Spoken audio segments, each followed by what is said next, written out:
There seems that there is a role of artfulness in so many areas of leadership nowadays. What's the role of arts in the future of leadership and management?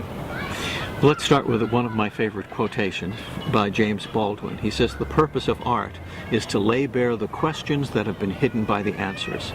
And we are overwhelmed with tidal waves of answers that have blocked the kind of thinking in the moment, the impromptu, heartfelt, value-oriented associations with what we see in front of us.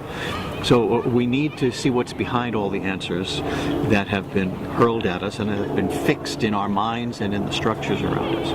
And art plays this role. Art can be the mind opener, the heart opener, the catalyst for new imagery, the muscle which exercises imagination, thinking of things as if they could be otherwise, envisioning the not yet, and then helping to bring it into being, as Maxine Greene, our philosopher in the United States, speaks of so often, as the social imagination.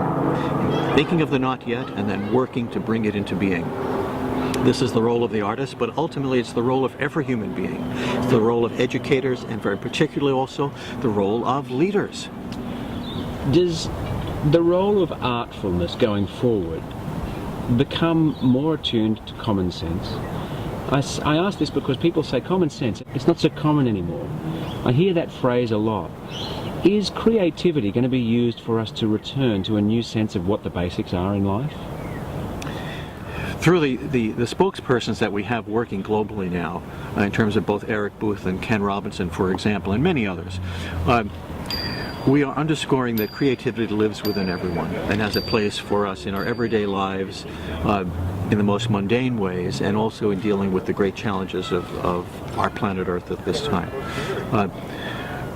If creativity moves center stage, then we are talking about art not as something which lives in galleries, but something that lives within us.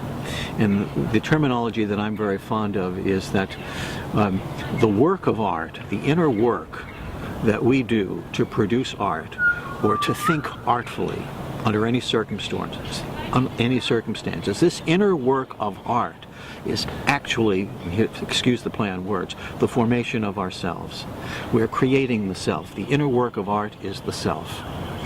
And it is the type of inner work that we do as we play and engage with art, which is the kind of thinking which shapes the development of leaders, of children, of human beings more broadly. Thank you so much for chatting. Great to be with you. Thank you, Paul.